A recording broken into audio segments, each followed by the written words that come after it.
Entonces, yo les invito a que abran sus Biblias al libro de los Hechos y el capítulo 4.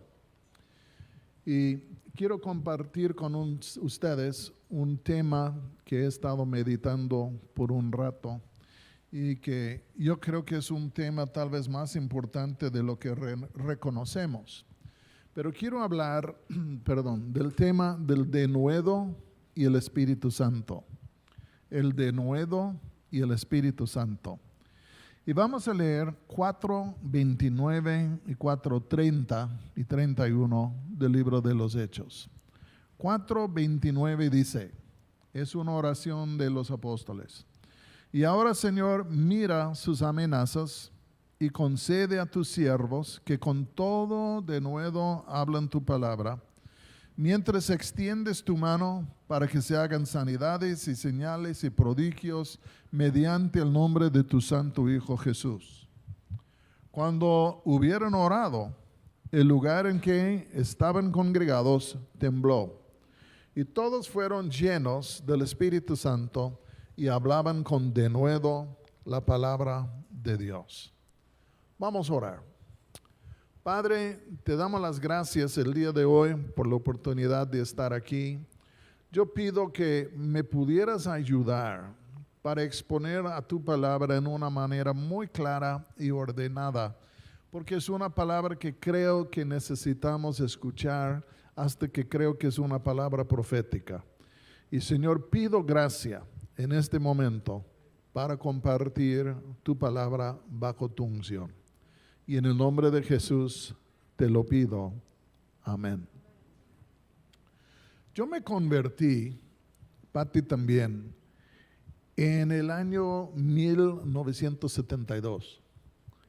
Este fue hace 49 años, o ya mero vamos por medio siglo. ¿Está bien? Y quiero decirles algo. Yo siento que por lo menos en mi país, los Estados Unidos, en México y en muchos diferentes países del mundo, que cada día que se pasa se está haciendo más difícil de ser un cristiano por las presiones de la cultura que está a nuestro alrededor. Cuando yo nací en los Estados Unidos, todos decían, no, pues es un país cristiano con fundamentos protestantes. Y así fue. Entonces los protestantes pelearon entre sí con los católicos y todo el mundo. Pero en sí, como el cristianismo era el fundamento de la sociedad, todo ha cambiado. Todo ha cambiado. El cristianismo ya no es el fundamento de la sociedad, es secularismo, el humanismo, hasta el comunismo, sí está convirtiendo en lo que es en sí el fundamento de la sociedad.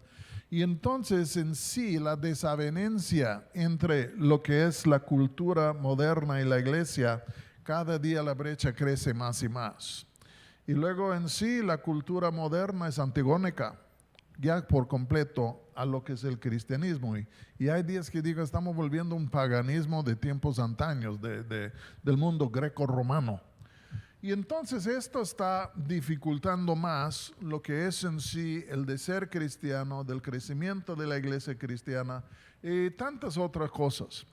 Y debido a esto, yo creo que la iglesia en los tiempos venideros va a necesitar más denuedo, más valor, porque con cada día que pasa cuesta más ser un cristiano. Cuando yo vivía en un país en Estados Unidos que era un país protestante y el protestantismo era como la ley de la nación, pues era fácil ser cristiano porque no había oposición del gobierno. De algunos sectores sí, pero del gobierno no. Pero ahora todo ha cambiado. Y ahora vivimos en un país, yo no vivo ahí, vivo en México, pero México es otro paquete por completo. Pero al fin de cuentas, algo está pasando en nuestro mundo en donde en sí hay filosofías e ideas que se están levantándose y que están en sí dominando en muchos lados, que al fin de cuentas cada día le hace más difícil al creyente ser un creyente ortodoxo, firme, que confiesa su fe, que busca en sí evangelizar a otros. Y yo creo en el futuro la iglesia va a necesitar más decisión y más denuedo de lo que tiene el día de hoy, porque va a venir una confrontación como en tiempos antaños del Imperio Romano. ¿A quién vas a adorar? ¿A César o a Jesús? Y si uno dice a Jesús, a los leones. Yo no creo que vayan a usar leones, pero ya tienen sus maneras. Y al fin de cuentas lo que va a pasar es que nos va a costar más y más ser creyentes. Y entonces yo les leí un pasaje en donde encontramos una relación entre lo que es el denuedo y el Espíritu Santo. Y lo leí porque es el Espíritu Santo quien nos da denuedo para vivir y resistir y triunfar en este mundo. Si ustedes piensan un momentito, oigan lo que voy a decir. Dios, por el hecho que Él es el creador de todo, y Él es el Señor de todo, óiganme bien, Dios no teme a ningún ser humano. Dios no teme a las filosofías ni costumbres de la raza humana. Dios no es intimidado por nada. Sí, los profetas del Antiguo Testamento. También cuando tú lees las vidas de los profetas, ves a Elías, ves a Isaías, ves hasta Juan el Bautista y tantos profetas del Antiguo Testamento, uno dice, vaya qué hombres tan valientes. No temían levantarse, alzar la voz y dar el mensaje de Dios, aunque les podría costar en sí la vida. Ya no eran cobardes temblando cuando profetizaban, rugían como leones y hacían temblar a la gente. La gente no les hacía temblar a ellos, pero ellos pusieron a temblar a la gente. Cuando Jesús anduvo entre nosotros, tú no ves ningún sitio en los 4 evangelios en donde Jesús temió ni por un momento a un hombre de la tierra. ¿Por qué? Porque era Dios, pero era el Hijo de Dios, era el hombre encarnado, etc. Y la neta es que cuando Jesús entraban hasta los demonios temblaban, ¿entienden? Porque Jesús no tenía temor. Y si quieres leer un día no más con ojos abiertos, lee la crucifixión. Ahí vas a encontrar que en todo lo que pasó a Jesús desde el momento que fue traicionado en el huerto, en ningún momento se puso a chillar, en ningún momento se puso a llorar, en ningún momento comenzó a actuar como un cobarde, un debilitado, un temeroso. Era un ejemplo de una valentía que todavía yo no entiendo, no puedo comprender cómo él hizo todo lo que hizo a solas y nunca tembló delante del hombre. Y luego cuando vemos la historia de los apóstoles, Pedro y Pablo, también ahí encontramos Esteban, encontramos algunos hombres de acero, hombres de piedra, ¿no? Pero no por mal aspecto, pero hombres que no temblaban. Ellos en sí no temblaban frente al mundo ni frente a las cosas que decía el mundo, pero al fin de cuentas eran hombres y mujeres, aunque hay pocas mujeres en el libro de los Hechos, pero eran personas de denuedo, valentía. A lo largo de los siglos de la iglesia, uno nomás tiene que mirar a algunos de los grandes de la iglesia, Agustín, Martín Lutero, Juan Calvino y otros. Y uno dice, ¿cómo Martín Lutero, cómo es que tuvo el valor realmente a confrontar el Papa y todo el sistema católico en Europa en sus tiempos? Era como una hormiga atacando un elefante de 3,000 kilos, ¿no? Y una cosa increíble. Pero ¿de dónde vinieron? ¿De dónde vino este denuedo? Yo creo que era más que solo un factor humano. Yo creo que era una gracia divina. Y creo que esta gracia divina de este denuedo les vino por medio de la presencia del Espíritu Santo. Y quiero en sí tocar un tema o dos aquí en lo que es el libro de los Hechos, con reflexión o con pensar en esto. ¿Cuántos de ustedes se acuerdan que en la noche que Jesús fue crucificado, que Pedro le siguió hasta la casa del sumo sacerdote con Juan, y luego ya cuando estaban juzgando a Jesús, unas personas que estaban en el patio del palacio del sumo sacerdote calentándose por un fuego, le comenzaron a preguntar a Pedro, ¿eres tú uno de ellos? ¿De quién? No sé de quién hablas. ¿De Jesús? No, pues no le conozco. Y luego otro, ¿y no eres tú un seguidor de él? No. Y luego otro, pues una señorita, una criada, tú eres uno de ellos. Y ya en esto por fin se quebrantó, dice yo no le conozco, comenzó a maldecir y luego se derrumbó en lágrimas por haber negado a Jesús. Pedro en lo natural, yo creo que sí era un hombre valiente, en lo natural. Pero voy a decir, en esta milicia espiritual en la cual estamos entre la iglesia y lo que es el mundo, la milicia va más allá de lo que son fuerzas naturales y pensamientos humanos. Estamos entrando en una dimensión de conflicto en donde creo que realmente la única cosa que le puede hacer firme a la iglesia no es un denuedo natural, es un denuedo sobrenatural que es mayor a lo que es en sí la valentía de este mundo. En el día de Pentecostés cayó el Espíritu Santo sobre los discípulos y yo creo que estaban en los atrios del templo y cae el Espíritu Santo y todos los creyentes fueron bautizados en el Espíritu Santo. Dice, fueron todos llenos y comenzaron a hablar en otra lengua según el Espíritu les daba que hablasen. Y ahí estaban ellos, yo creo desde las 6 de la mañana, tal vez hasta las 9 de la mañana, ya en sí en medio de este derramamiento del Espíritu. Una multitud vino, la multitud estaba mirando y comenzaron a decir el uno al otro, ¿y qué quiere decir esto? Yo creo que cuando Pedro oyó esta palabra en la multitud, ¿qué quiere decir esto? Yo creo que él dijo, ahora es mi momento. Y entonces se levantó y él dijo, yo les voy a decir qué quiere decir esto. Estos no están ebrios como vosotros suponéis, sino porque solo es la 3:00 hora de la mañana. Esto es lo que fue derramado o profetizado por el profeta Joel. Y en los postreros días dice Dios. Y entonces él se levanta y predica a la multitud. No se sabe cuántas personas estaban en los atrios del templo en aquel entonces, pero la tradición era que más o menos cada año cuando se celebraba la fiesta de Pentecostés, que llegaban hasta 100,000 peregrinos de alrededor del mundo. Entonces lo cierto es que el templo estaba lleno. Y ahí están los discípulos, no sabemos cuántos, algunos dicen 120, pero no sé exactamente de dónde sacan la cifra, pero era un grupo. Y ahí estaban ellos adorando, bendiciendo a Dios en otra lengua. Yo creo que hasta perdidos en el Espíritu. Pero la gente dice, ¿y esto qué quiere decir? Entonces Pedro dice, mira, yo les voy a decir qué quiere decir. Y se levanta, habla del profeta Joel, pero por sobre todas las demás cosas, habla de Jesús. Él vino, ustedes lo crucificaron, el Padre Dios le levantó, le exaltó a su diestra. Él es el que ha derramado todo esto y Él es el Señor y el Cristo. Y ya la neta es que ustedes necesitan arrepentirse. Desafió a la multitud. Y ellos sí vinieron, y varones hermanos, ¿qué haremos? Bueno, arrepentíos y bautícese cada uno y recibiréis la promesa del Espíritu. Pero al fin de cuentas, Pedro ahí estaba ahora predicando con un poder y un denuedo que no era natural, no era humano.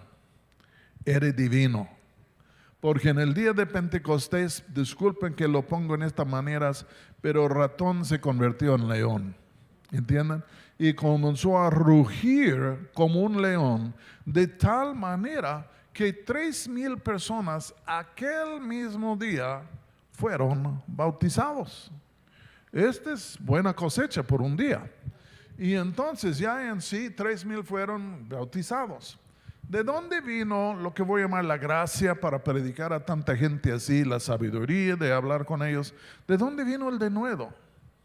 Del Espíritu Santo, quien acaba de caer sobre ellos. En el capítulo 3 vemos los resultados del día Pentecostés, porque Pedro y Juan van subiendo al templo a la 3:00 hora, dice la Escritura, a las 9 de la mañana. En verdad subieron en la tarde, a las 3 de la tarde. Van al templo, van a entrar a la oración. Cuando van pasando por una puerta que se llamaba La Hermosa, había un hombre allí sentado, paralítico, pidiendo limosna. Tenía años allí. Y ya cada día supongo que su familia le llevaba, le ponían en la puerta del templo y él pasaba todo el día en sí con la mano extendida y la gente dándole. Y luego en la noche, me imagino, o antes de tal vez de que fuera noche, fueron los parientes o quién sabe qué, lo recogieron, lo llevaron a casa con lo que había recibido aquel día. Él ahí está pidiendo limosna, ve que vienen acercándose Pedro y Juan. Yo no creo que supiera quiénes eran ellos, y de todos modos viene en sí él acercándose los dos y luego extiende la mano para pedir una limosna. Y es en esto que Pedro le dice algo increíble. Dice, no tengo ni oro ni plata.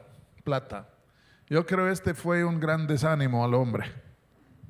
Ya está pidiendo dinero, pues perdónanos, pero no tengo ni plata ni oro. Ay, qué gacho. Pero luego dice, pero lo que tengo te doy. Me va a dar un Rolex. Pero en sí no le dio ningún reloj, le agarra por la mano y dice, en el nombre de Jesús de Nazaret, levántate y anda. Y en este momento, sus tobillos, sus piernas, todos fueron fortalecidos, sanados, en un instante. Y el hombre se levanta por primera vez en su vida. Comienza a caminar y luego comienza a saltar y dice alabar a Dios. Yo creo que el hombre, no voy a decir que estaba histérico, pero a lo mejor no podía creer lo que le había pasado. A lo mejor pensaba, estoy dormido, soñando, y luego pellizcándose. Pues no, es de a veras. Y entonces, él fue lo que voy a llamar una señal, vamos a usar esta palabra. Y él entró con Pedro y Juan al templo, primera vez en toda su vida, porque los paralíticos y los ciegos no fueron permitidos en el templo. Por primera vez no está sentado en la puerta pidiendo, pero se levanta porque ahora puede andar y entra en el templo. Tal vez siempre quería entrar, pero no podía. Y luego entran y la gente comienza, ¿y este quién es? ¿Qué está pasando aquí? Pues es este hombre que está haciendo escándalo. ¿Y quién es? Parece aquel que siempre estaba sentado en la puerta del templo. ¿Cómo? ¿Qué le habrá pasado? No puede ser. Y uno dice, sí es, en la misma camisa que siempre pone, es él. Y entonces viene una multitud, ¿y quién predica otra vez? Pedro. Porque la gente está atónita. ¿Qué pasó? ¿Cómo es que este cuate que ya tiene tantos años de paralítico, cómo es que anda y salta y grita y tantas cosas? Y Pedro aprovecha el momento y otra vez les predica. Y dice, ¿por qué nos están mirando a nosotros como si fuera por nuestro poder o piedad que hemos hecho esto? No fuimos nosotros, sino que el Dios de Abraham, Isaac y Jacob ha exaltado a su Hijo Jesús, y es por fe en su nombre que este hombre ha sido absolutamente sano delante de todos ustedes. Wow. Y entonces les comenzó a hablar de Jesús y la necesidad de arrepentirse. Y yo creo que aquel día fue buena la cosecha, como 2,000, porque el capítulo siguiente dice, y ahora habían 5,000 hombres en la iglesia. Pero este fue algo tremendo, y yo creo que había otra vez una unción del Espíritu sobre él que le daba de nuevo para que él pudiera hablar y rugir como león. Pero, digan conmigo, pero. Siempre hay un pero. Ya por la tarde, unas horas después, los sacerdotes se dieron cuenta de lo que estaba pasando, y con la policía del templo descendieron sobre los apóstoles, enojados, molestos, que estaban predicando ahí, y más por lo que había pasado. Entonces cogieron preso a Pedro y a Juan, y hay un gran debate si no cogieron preso también al paralítico. Yo creo que sí, y digo, wow, a mí me habría gustado ser él, pasar toda la noche en la cárcel con Pedro y Juan. Yo creo que habría aprendido mucho. Pero de todos modos, los llevan a la cárcel y los echan por ahí toda la noche. En la mañana, en sí, hacen una reunión especial, extraoficial, de lo que es en sí el Sanedrín, el concilio de los judíos. 70 líderes de la nación, más el sumo sacerdote, que era en sí el juez. Hacen toda esta reunión y traen a Pedro y Juan y el paralítico. Y los traen y los ponen ahí frente a todo el Senado, voy a decir, y el sumo sacerdote. Y todo el rollo descubrir de cómo lo hicieron. ¿Qué hicieron? ¿Por qué poder? ¿Por cuál autoridad han hecho esto? Y Pedro dijo, si es que nos están llamando para que les digamos qué pasó, no fue por nuestro poder, sino que es por el nombre de Jesús, porque Él empieza, yo les voy a decir, y otra vez Dios en sí ha levantado a su Hijo, y pum, pum, pum, y luego Él dice, fue por el nombre de Jesús. Por fe en el nombre de Jesús, este hombre ha recibido esta sanidad que en sí ustedes están viendo. No fue a la multitud que Él dijo esto. Esto lo dijo al mismo grupo quienes habían condenado y orquestado la crucifixión de Jesús. En un sentido era una bola de asesinos. Y Él ahora les está predicando de nuevo en cuanto a Jesús. Pero en el 4:8 dice algo muy, muy, muy interesante. En sí, versículo, voy a empezar con 4:5. Aconteció al día siguiente que se reunieron en Jerusalén los gobernantes, los ancianos y los escribas, y el sumo sacerdote Anás, Caifás y Juan y Alejandro, y todo lo que eran de la familia de los sumos sacerdotes, porque ellos controlaban el templo. Y poniéndolos en medio les preguntaron, ¿con qué potestad o en qué nombre habéis hecho vosotros esto?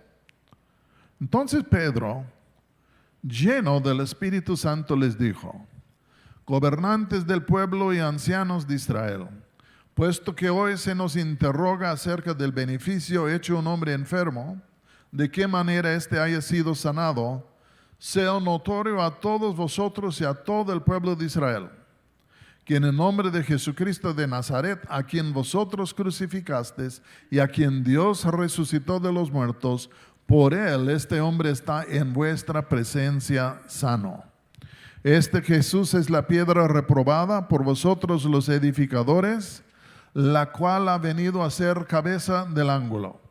Y en ningún otro hay salvación, porque no hay otro nombre bajo el cielo dado a los hombres en que podamos ser salvos.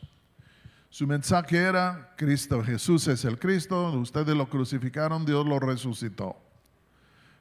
Pero es por fe en el nombre de Jesús que este hombre ha sido sano. Y no solo esto, pero les tengo algunas malas noticias.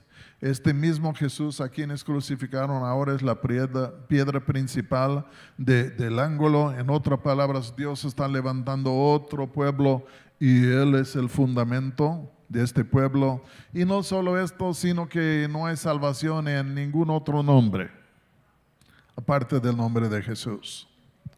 Disculpen lo que voy a decir. Lo que acabo de decir es una gran ofensa el día de hoy en el mundo en el cual vivimos. Porque la gente se molesta. ¿Cómo crees que solo Jesús es el Salvador? Hay muchos salvadores. ¿Eh? Hay que arrogancia, hay que esto y hay que tal. Pues yo no lo dije. Él lo dijo. Yo nada más estoy repitiendo lo que Él dijo. ¿Y tú eres tan tonto de creer eso? No, porque la verdad es lo creí y es la verdad. Él me salvó, Él me ha transformado. Pero aún en esto voy a decir, hoy en día el mundo está tratando de cerrar la iglesia, la boca de la iglesia, en declarar ciertas cosas. Y los que quieren cerrar la boca no solo están afuera, hasta están en la iglesia. Ya sacan otras teologías bien raras para decir que Jesús no es el único Salvador. Pero Él es el único que Dios levantó de los muertos. Y la resurrección, al fin de cuentas, verifica quién es el Salvador verdadero. Con todo mis respetos, Mahoma, Buda y todos los demás, no creo que hayan muerto y resucitado. Jesús murió y Él resucitó. Y murió, y cuando resucitó, estando en estado resucitado, se sentó sobre su trono. Y es por eso que su reino es eterno, porque tenemos un rey que murió una vez, pero resucitó y no va a volver a morir otra vez. Él es nuestro rey, su reino es eterno. Pero de todos modos, vamos a continuar, el tiempo es corto aquí. Entonces, dice la Escritura, primero que Pedro fue lleno del Espíritu Santo. Y aquí dice, versículo 13, entonces viendo el denuedo de Pedro y de Juan. Antes de hablar, dice que fue llenado con el Espíritu Santo. Ahora dice que los sacerdotes y todos se fijaron en algo. El denuedo de Pedro y de Juan. Dice, sabiendo que eran hombres sin letras y del vulgo. En otras palabras, no fueron impresionados por su educación, no fueron impresionados por su elocuencia, ni tampoco fueron impresionados por su estatus social. Había algo en ellos, la presencia de Dios, la convicción, la firmeza, el denuedo. Y cuando vieron esto también, terminando el versículo dice, y les reconocían que habían estado con Jesús. Yo creo que habían dos factores que les dio denuedo a los apóstoles. Número uno, habían pasado 3 años con Él. Número 2, 40 días con Él después de que resucitó. Ellos tenían la plena convicción de que Jesús era el Hijo de Dios, que había venido a traer una salvación. Para ellos era indiscutible, irrefutable, Jesús es el Hijo de Dios, el Salvador del mundo. Pero aún uno puede tener convicciones y todavía tener temor. Y entonces ellos tenían sus convicciones, pero cuando el Espíritu Santo vino sobre ellos, es como que se disolvieron los temores y de pronto estos temores fueron reemplazados por el Espíritu Santo, quien no teme a nadie. Y entonces ellos ahí estaban hablando de la convicción de su corazón, pero libres para expresar lo que creían por la presencia del Espíritu Santo. Estaba viendo diferentes versiones de este pasaje y algunas versiones sustituyen ahí la palabra libertad. Hablaron con libertad. Otros dicen hablaron con denuedo. Pero al fin de cuentas es el denuedo que nos libera para decir lo que queremos decir. ¿Sí o no?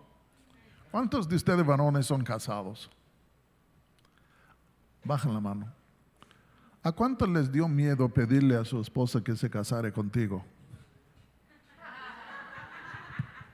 ¿Sí o no? Pero al fin de cuentas tu convicción era no puedo vivir sin ella. Entonces voy a vencer el miedo y ya con denuedo, con temor y temblor, le voy a preguntar. ¿Sí o no?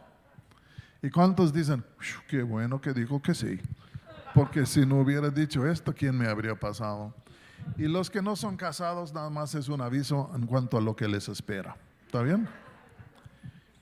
Entonces dice, versículo 13, entonces viendo el denuedo de Pedro y de Juan y sabiendo que eran hombres sin letras y del vulgo, se maravillaban y les reconocían que habían estado con Jesús. Yo honestamente lo vería muy difícil dar mi vida por la religión cristiana, pero no lo veo difícil dar mi vida por Jesús. Y el cristianismo no es una religión, es una relación viva con Él. Y hay personas que vienen a la iglesia porque la ven feliz y dicen, pues yo también quiero ser feliz, voy a hacer lo que ellos hacen a ver si no se me pega la felicidad, pero no se les pega, porque la felicidad viene de Jesús, un encuentro personal con Él, de conocerle, ha resucitado. Y ya en esto todo se vuelve personal. Ya en sí de negar a Jesús es de negar a nuestro mejor amigo, es de negar a aquel que nos ha hecho tantas cosas tan buenas. Y este ya es todo otro rollo, no es una religión, ni una institución. Es Él quien dio su vida por nosotros. Este es considerable. Entonces en sí, versículo 14 dice, y viendo al hombre que había sido sanado, que estaba en pie con ellos, no podían decir nada en contra. ¿Qué vamos a hacer? Que sanaron al hombre, sí, nadie puede discutir esto. no nos gusta cómo lo sanó porque no. Entonces, sácanlos de aquí. Llevaron a los apóstoles.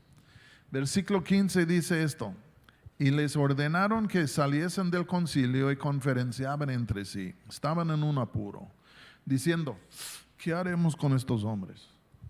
Porque de cierto señal manifiesta ha sido hecha por ellos, notoria a todos los que moran en Jerusalén, y no lo podemos negar. Sin embargo, ¿qué vamos a hacer con ellos? Sin embargo, para que no se divulgue más entre el pueblo, amenacémosles para que no hablen de aquí en adelante a hombre alguno en este nombre. Bueno, no podemos negar lo que pasó, pero por lo menos podemos frenarles para que ya no hablen más, para que ya no hayan más situaciones así. Que para mí es un plan sumamente impráctico que formularon aquí, destinado a fracasar. Pero así fue su plan. Imagínense si los apóstoles hubieran obedecido, ni estaríamos tú y yo aquí el día de hoy. Entonces dice: y llamándolos, les intimaron que en ninguna manera hablasen ni enseñasen en el nombre de Jesús. Dice aquí: mas Pedro y Juan respondieron diciéndoles. Yo creo que el Espíritu todavía estaba sobre ellos. Porque dice: Pedro y Juan respondieron diciéndoles: juzgad si es justo delante de Dios obedecer a vosotros antes que a Dios, porque no podemos dejar de decir lo que hemos visto y oído. ¿Qué están diciendo? Bueno, nos están metiendo en una situación difícil. Nadie puede servir a dos amos. Entonces, si obedecemos a ustedes y ya dejamos de predicarle, estamos desobedeciendo a Él. Y si le obedecemos a Él, a Jesús, les estamos desobedeciendo. Aquí no es una situación de win-win, de gane-gane. Aquí al fin de cuentas alguien va a ganar y alguien va a perder. Y entonces la verdad es, si estamos entre el alternativo de obedecerles a ustedes en vez de a Él, o a Él en vez de ustedes, pues vamos con Él. Porque hemos estado con Él. Él fue crucificado, pero resucitó, y si nosotros le seguimos y nos crucifican, de todo modo también nosotros vamos a resucitar. Y entonces al fin de cuentas dijeron: no podemos dejar, dice aquí, no podemos dejar de decir lo que hemos visto y oído. La Biblia dice que de la abundancia del corazón habla la boca. Y yo me imagino que el corazón de ellos estaba absolutamente lleno de lo que era la gloria de Jesucristo, el amor de Jesucristo. Y no solo esto, pero Jesús les había dicho: id y predicad el evangelio a toda criatura. Yo temo que va a llegar el día cuando muchos de nosotros vamos a estar en la misma situación. El mundo, el gobierno va a decir que tenemos que decir lo que ellos dicen, y porque ya en sí es así es, y ya no podemos predicar el evangelio, y luego vamos a estar en una dificultad. ¿Qué vamos a hacer?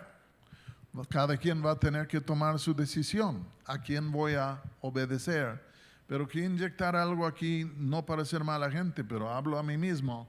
Dice Jesús: el que me niega delante de los hombres, mi Padre, yo les negaré delante del Padre. El que me confiesa delante de los hombres, yo le confesaré delante del Padre. Y yo creo que estamos llegando a un momento en la historia en donde la cultura cada día más y más va a estar tratando de frenar la boca de la iglesia, porque Satanás odia al evangelio, porque odia la gloria de Dios y no quiere que nadie sea salvo, es la neta.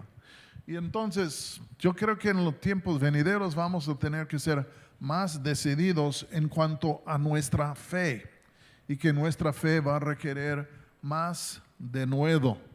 Puede ser que la marihuana que fumo, que me ha hecho pensar esto, pero no fumo marihuana, ya dejé esto hace un par de años. Pero la verdad es esto: yo creo que estamos yendo rumbo a un momento en donde van a haber problemas. ¿Está bien? Mi esposa testificará que no fumo marihuana, ¿está bien? Pero antes sí. Entonces, cuando dijeron esto, dice 21, entonces ellos les amenazaron y les soltaron, no hallando ningún modo de castigarlos por causa del pueblo, porque todos glorificaban a Dios por lo que se había hecho. La multitud, la gente, la chusma vio esto del hombre que fue sanado y dijeron, no, estos son hombres tremendos, entonces si los tocan, qué lindo es que cuando ahí yo les podría contar anécdotas, pero no tenemos tiempo. Vamos a continuar. Luego dice aquí, y puestos en libertad, los soltaron. Y puestos en libertad, vinieron a los suyos. No sé en dónde estaban reunidos los creyentes. Puede ser que ellos, la gran mayoría, estaban en cierto lugar orando por Pedro y Juan. Sea como sea, dice, y puestos en libertad, vinieron a los suyos y contaron todo lo que los principales sacerdotes y los ancianos les habían dicho. Y ellos, habiéndolo oído, alzaron unánimes la voz. Llegaron, reportaron todo y ni siquiera debatieron entre ellos en cuanto a qué hacer. No se hizo una junta extraordinaria para ver qué hacer. Les obedecemos, nos calmamos, nos callamos por un rato. ¿Qué hacemos? No hubo junta, nada. Simplemente dice esto, que puestos en libertad vinieron a los suyos y contaron todo lo que los principales sacerdotes y los ancianos les habían dicho. Y ellos, habiéndolo oído, alzaron unánimes la voz a Dios y dijeron, oyendo de esta amenaza, inmediatamente se pusieron a orar. Porque en un sentido ellos estaban en un dilema, un Y. ¿Iban a callarse o iban a continuar predicando? La oración de ellos, yo estaba pensando en su oración el otro día y veo que la oración de ellos no era como la mía habría sido. Porque yo habría orado, Señor, que la tierra les trague. Señor, que tengan un cambio de corazón. Señor, que se conviertan. Mátalos, Señor. Pero yo habría buscado la manera en oración de remover o de tranquilizar lo que era la amenaza, creyendo que pues Dios puede hacer algo. Habla con el sumo sacerdote, conviértele, quién sabe qué. Y ellos no tenían ilusiones en cuanto a estas cosas. Era el mismo grupo que había crucificado a Jesús, ¿no? Y el discípulo no va a ser mayor que su maestro. Y si crucificaron al maestro, pues pobre del discípulo, no le van a hacer caso a él. Entonces ellos sabían que había una determinación en esta gente de frenar en sí la predicación del evangelio. Entonces no oraron diciendo, Señor, arregla este asunto. Oraron por toda otra cosa. Y no tenemos tiempo de ver toda la oración, pero llegaremos a la petición. Porque cuando ellos comenzaron a orar, lo primero que dijeron esto, soberano Dios, estamos hablando contigo, soberano Dios, tú eres la autoridad más grande en toda la creación. No hay nadie como tú. Esto creen que tienen autoridad, pero su autoridad en comparación con la tuya no es nada. Soberano Señor, y tú eres el que creó todo. No solo eres eterno, no solo en sí tienes autoridad, tú tienes poder, tú creaste todo. Y luego comienza a hablar de una profecía dada por David que se cumplió en Jesús, y casi ellos de ahora están aplicando la misma profecía a ellos mismos en cuanto a las naciones se amotinan y tantas cosas, y están diciendo todas estas cosas como que tú eres eterno, tú creaste todo, tú en sí eres el Señor de la historia, y aquí estamos nosotros. Entonces, ¿cuál fue su petición? Dice, 29, es en donde empezamos. Y ahora, Señor, mira sus amenazas. No digo esto por ser mal, pero es como si el Señor no hubiera visto. El Señor veía sus amenazas desde antes de la creación de la tierra. Y cuando hay amenazas y contratiempos y cosas que vienen en contra, pues son tal vez novedades para nosotros, pero no son novedades para Él. Él las ve. Y entonces dice, mira, Señor, sus amenazas. Y fíjense lo que pidieron para enfrentar la situación. Y concede a tus siervos que con todo denuedo hablan tu palabra, mientras extiendes tu mano para que se hagan sanidades y señales y prodigios mediante el nombre de tu santo Hijo Jesús. ¿Qué decían? Señor, concede a tus siervos que con todo denuedo hablan la palabra. Hay una versión en inglés que Pati y yo leemos mucho y dice, Señor, concede a tus siervos denuedo para que continúen hablando. Porque habían estado hablando con denuedo. En el día de Pentecostés, con el hombre paralítico, Pedro y Juan ante el concilio habían hablado con denuedo. Pero las amenazas e intimidaciones muchas veces vienen y comienzan a comer a nuestro denuedo. Y están diciendo, Señor, por favor, danos denuedo, de nuevo, danos esta gracia. No que la habían perdido, pero creo que están diciendo, queremos más denuedo para continuar predicando tu palabra como tú nos has dicho y como nosotros queremos. Entonces, danos más denuedo. Y Señor, no solo esto, danos este denuedo para que podamos predicar mientras que tú extiendes tu mano para que se hagan sanidades y señales y prodigios mediante el nombre de tu santo Hijo Jesús. ¿Dónde empezó Pentecostés? Con un prodigio increíble, el derramamiento del Espíritu Santo. Y esto se convirtió en plataforma de prédica para Pedro. ¿En dónde empezó la prédica? ¿Qué pasó en el capítulo 3? La sanidad del hombre paralítico se convirtió en una plataforma para la proclamación del Evangelio. Y están diciendo, Señor, sigue extiendo tu mano, sigue haciendo señales y prodigios, para que al fin de cuentas nosotros podamos continuar predicando la palabra de Dios. Que vamos juntos en armonía haciendo esto. Y en otras palabras, no quisieron echarse por atrás, solo querían denuedo para enfrentar lo que podría venir, para continuar. Preferían continuar, yo creo, preferían decir, preferimos predicar que cualquier otra cosa, y si morimos, morimos, pero ni modo, queremos seguir predicando. Entonces dice esto, y luego llega la respuesta, versículo 31. Versículo 31 dice, cuando hubieran orado, oraron, y luego dice, el lugar en que estaban congregados tembló. Hay cierto debate.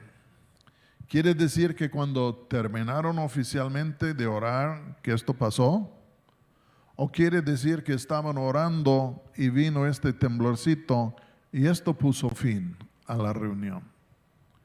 Sea como sea, dice, cuando hubieron orado, el lugar en donde estaban congregados tembló. El lugar o toda la ciudad, no se sabe. Con Dios se puede hacer ambos. Y dice aquí, estaban congregados el lugar y tembló. Y cuando tembló, fíjense lo que dice que pasó. Y todos fueron llenos del Espíritu Santo.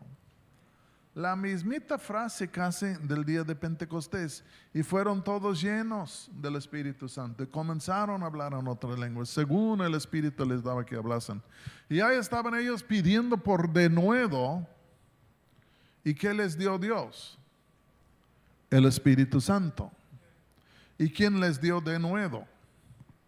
El Espíritu Santo, que estaba ya en ellos. Y luego en sí, versículo 33 dice, con gran poder los apóstoles daban testimonio de la resurrección del Señor Jesús. Está hablando de nuevo, de lo milagroso, de señales, prodigios y sanidades. Entonces Dios les dio las dos cosas. Les llenó a ellos con el Espíritu Santo para que predicaban con denuedo, y Él también extendía su mano para seguir haciendo señales, prodigios y milagros entre ellos. Cosas indiscutibles. Yo siempre he predicado de los Hechos 1:8, y recibiréis poder cuando haya venido sobre vosotros el Espíritu Santo. Y es cierto, viene el poder del Espíritu Santo sobre la iglesia cuando uno recibe el bautismo en el Espíritu Santo, que le da una mayor gracia para predicar, para orar con los enfermos y tantas cosas. Pero en los últimos años también he mirado esto y he dicho, ¿y de dónde viene el denuedo? Yo sé que hay pocos aquí que predican, pero los que predican saben que en momentos puede venir al Espíritu sobre ti, puedes comenzar a decir muchas cosas que luego vas a la casa y dices, ¿y qué dije? No debiera haber dicho esto, ya me van a crucificar.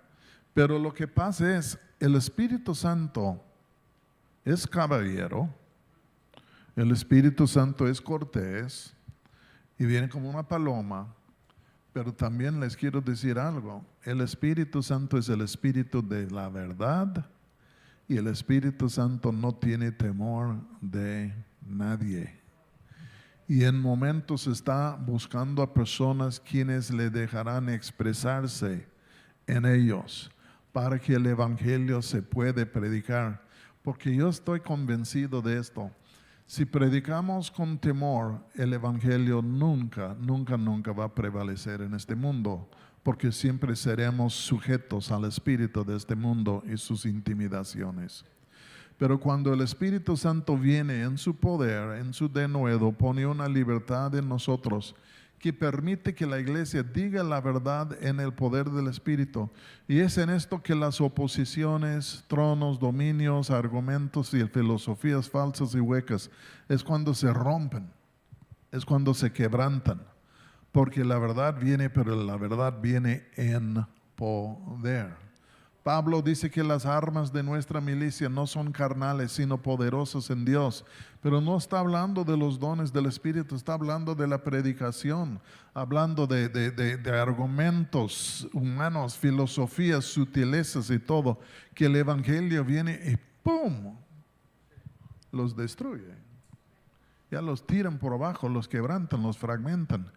Y la palabra de Dios prevalece por el poder del Espíritu, por el denuedo del Espíritu Santo en la iglesia.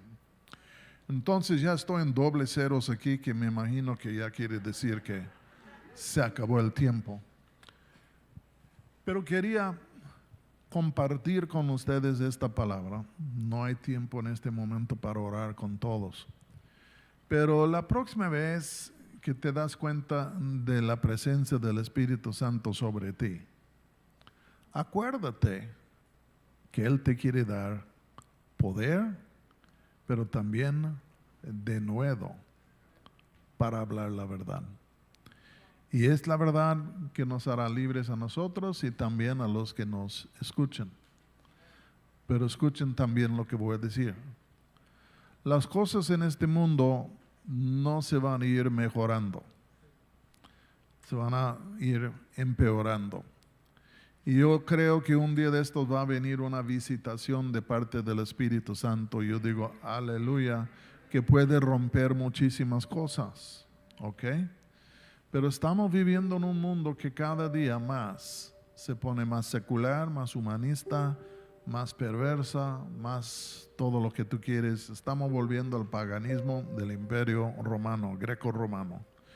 Y entonces, si la iglesia, en el poder del Espíritu Santo, el denuedo del Espíritu Santo, pudo vencer al imperio romano, todavía se pueden hacer grandes cosas. Por el poder de la palabra, por el poder del Espíritu. Pero necesitamos aferrarnos de la palabra como nunca antes. No es un tiempo de jubilarnos de la palabra. Es un momento de echar clavado a la piscina de la palabra de Dios y comer de la palabra. Y también es tiempo de orar y en ser llenos del Espíritu, desarrollar una relación con Él para que sus atributos se puedan manifestar a través de nosotros. Y en esta manera, la iglesia triunfará.